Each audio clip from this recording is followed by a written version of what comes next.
तो सर आप ये बताइए कि आप जॉब के साथ कैसे तैयारी की है, क्योंकि कई लोगों को समझ में नहीं आता है कि अलोंग विद जॉब किस तरीके से तैयारी करनी चाहिए।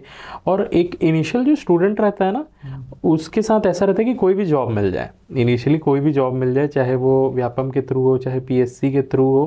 पर उसके बाद ये डाउट रहता है कि कैसे जॉब में रहते हुए तैयारी की जाए, और एक और क्वेश्चन कि कौन से जॉब पोस्ट में आपको तैयारी के लिए समय मिल जाता है। देखिए, जैसे अगर आप गवर्नमेंट जॉब में हैं तो ज़्यादातर गवर्नमेंट जॉब ऐसे हैं जो आपको 10 बजे तक ऑफिस जाना है, 10 से 10:30 11 बजे तक, और 5-6 बजे तक आप छूट जाते हैं ऑफिस से। तो आपको ठीक ठाक समय मिल जाता है।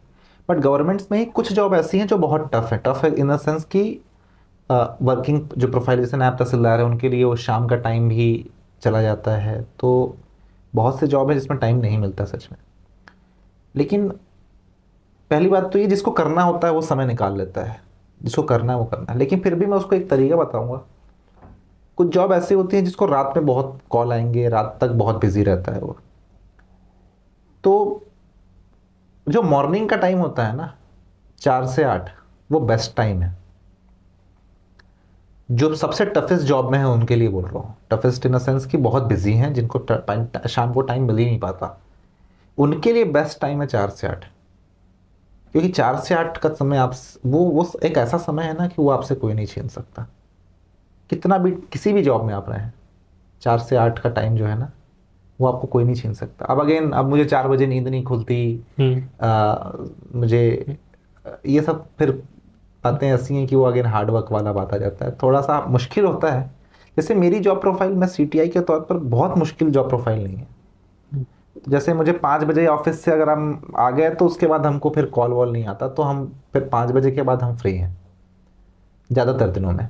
तो 5 बजे के बाद फिर हमारे पास आराम से समय है कि मैं आराम से 10 बजे तक, 11 बजे तक पढ़ाई कर सकता हूँ। सुबह भी मैं जैसे अगर 10 साढ़े 10 बजे ऑफिस जा रहा हूँ तो भी मेरे पास समय है। तो जिन जॉब्स में समय मिलता है उसके लिए ये समस्या नहीं है। जिन जॉब्स में समय नहीं मिलता है उनसे मैं ये कहना चाहूँगा कि जो मॉर्निंग का टाइम है ना, वो आदत डाल लीजिए।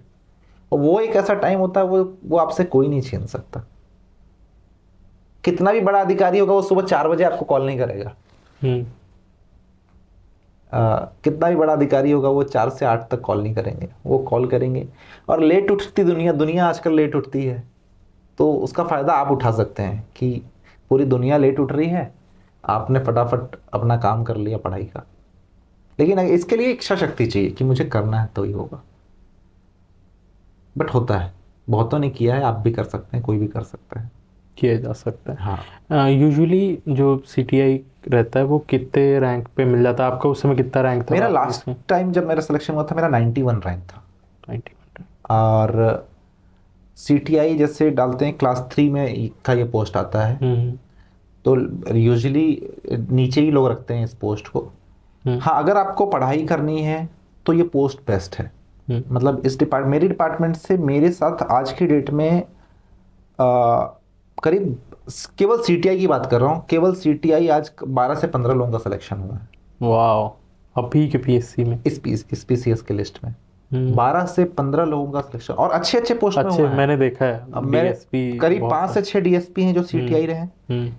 2 मैं जिला महिला बाल विकास अधिकारी में हूँ, 2 मेरे ही ऑफिस के जो हैं वो एनटी बने हैं। रायपुर से 2-3 लोगों का अच्छी पोस्ट में सिलेक्शन हुआ है। तो 12-15 सीटीआई का सिलेक्शन हुआ है, क्योंकि ये सीटीआई का एक ऐसा पोस्ट है, वाणिज्य कर विभाग ऐसा पोस्ट है, डिपार्टमेंट है कि वो समय मिलता है आपको पढ़ाई करने के लिए। तो अगर पढ़ाई करना चाहते हैं तो आप इस विभाग को चुन सकते हैं। पढ़ाई करने के लिए रेवेन्यू और पंचायत विभाग से बचना है। पढ़ाई करने के लिए पंचायत विभाग में आपको समय कम मिलेगा, रेवेन्यू विभागों में आपको समय कम मिलेगा। तो ये इसका सीन है। थोड़ा सा इस जॉब रोल के बारे में बताइए, कितना हेक्टिक रहता है, क्या टाइम टेबल रहता है, और सारे खाली ऑफिस जॉब है कि फील्ड वाला वर्क है? देखिए, हम लोग फील्ड पे होते हैं। हम फील्ड पे जीएसटी चोरी और जो वैट पुराना जो जीएसटी, प्री जीएसटी जो टाइम था, प्री जीएसटी बहुत सारा रेवेन्यू अभी भी पेंडिंग है जो अभी तक गवर्नमेंट वसूल नहीं पाई है। तो पहली बात तो ये, हम लोग गवर्नमेंट के रेवेन्यू बढ़ाने में हम डायरेक्ट योगदान देते हैं। आज की डेट में गवर्नमेंट के जो रेवेन्यू, टैक्स रेवेन्यू है, उसमें 50% के लगभग जीएसटी रेवेन्यू है, और हमारे डिपार्टमेंट से आता है, वैट और जीएसटी से। तो हम सीधे तौर पर रेवेन्यू बढ़ाने में योगदान देते हैं। प्लस अगर कोई कर चोरी की आसपास हमको कोई शिकायत मिलती है तो उसको भी हम अपने सहायक आयुक्त के माध्यम से हम जो है कार्रवाई करते हैं। अच्छा, इनकम टैक्स वाले में भी आप लोग नहीं, इनकम टैक्स वो डायरेक्ट जो हम बोलते हैं ना कि डायरेक्ट टैक्स और इनडायरेक्ट टैक्स का एक जो कॉन्सेप्ट है, हमारा डिपार्टमेंट इनडायरेक्ट टैक्स को मॉनिटर करता है, इनकम टैक्स डायरेक्ट टैक्स को मॉनिटर करता है। तो हम लोगों को एरिया अलॉट कर दिया जाता है कमर्शियल टैक्स इंस्पेक्टर्स को, और हम उस एरिया में होने वाली सभी जीएसटी संबंधी गतिविधियों के लिए हम उत्तरदायी होते हैं। प्लस ये तो एक चीज हुई, उसके बाद हम जीएसटी रेट्स कंडक्ट करते हैं। जैसे मैंने अभी तक लगभग मेरा 5-6 जीएसटी रेट्स का एक्सपीरियंस हो गया है, तो रेट भी कंडक्ट करते हैं बहुत, बस अगर हाई कहीं पे चोरी की आशंका है तो। फिर अगर कोई ट्रांसपोर्ट ऑफ गुड्स हो रहा है जिसमें जीएसटी बिल वगैरह कैरी नहीं कर रहे हैं, तो उस पर भी हम कार्रवाई करते हैं, ईवे बिल जिसे कहते हैं। तो ये जो है भूमिकाएं होती हैं हमारी, रहती हैं। तो मोस्टली क्या रहता है आप लोगों को, ऑफिस वर्क भी रहता है कि? हाँ, ऑफिस वर्क भी रहता है। जैसे ऑफिस वर्क में ऐसा है कि अगर हम जो अपने वेबसाइट्स और अपने जो हमारे जो पोर्टल्स हैं, उस पोर्टल्स पे हम मॉनिटर करते हैं कि किस दिशा में अभी चोरी बढ़ रही है, कहीं चोरी हो रहा है। हम जैसे जीएसटी बहुत थोड़ा टेक्निकल टाइप का काम है कि 3B जैसे जिसको बोलते हैं, जीएसटी 3B रिटर्न्स जो भरते हैं ना जीएसटी के, उसको हम मॉनिटर्स करते हैं कि यहाँ पे कुछ जो है गड़बड़ तो नहीं है। तो ये ऑफिस वर्क का सीन है इसमें। ये ऑफिस वर्क है। क्या प्रमोशन चैनल रहता है? प्रमोशन चैनल ऐसा है कि आप जब आप जैसे अब इसका क्या है, जीएसटी के बाद इस पोस्ट का नाम बदल गया है, अब इसे हम सीटीआई की जगह एसटीआई कहते हैं। सीटीआई का मतलब था कमर्शियल टैक्स इंस्पेक्टर, अब ये स्टेट टैक्स इंस्पेक्टर्स हो गया है।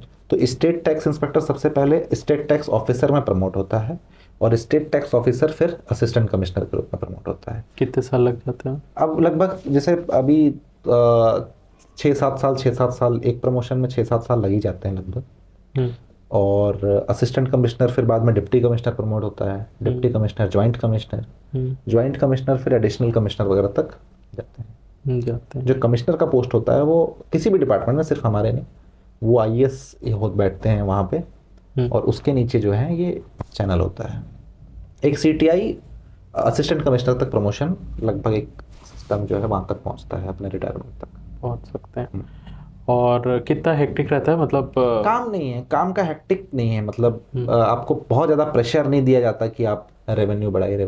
कभी कभी महीने के 1-2 दिन ऐसे होंगे जब आपको प्रेशर होगा, बट अगेन वो 1-2 दिन बहुत कम है। अगर आप जॉब के साथ कर रहे हैं तो 1-2 दिन। कुछ डिपार्टमेंट्स ऐसे हैं जिसमें बहुत ज़्यादा है, जब हम उससे तुलना करते हैं तो मेरे को लगता है कि हमारा डिपार्टमेंट ठीक है। तो जैसे आप लोगों का काम कंप्लेन बेस्ड रहता है कि किसी ने कंप्लेन किया तो करें, कि आप लोग स्वेच्छा से भी, अगर आपको ऐसा लगता है कि मैं भी कहीं देखता हूँ आते जाते, मैंने अपने पर्सनल शॉपिंग की, मुझे देखा कि यहाँ पे कर चोरी हो सकती है, मैंने तत्काल अपने ऑफिसर को रिपोर्ट किया, तो वो एक चैनल के थ्रू जाता है, बाद में उस पर कार्रवाई हो सकती है, जो भी कार्रवाई हो सकती, जो भी लीगल प्रोविजंस होंगे उससे रिलेटेड।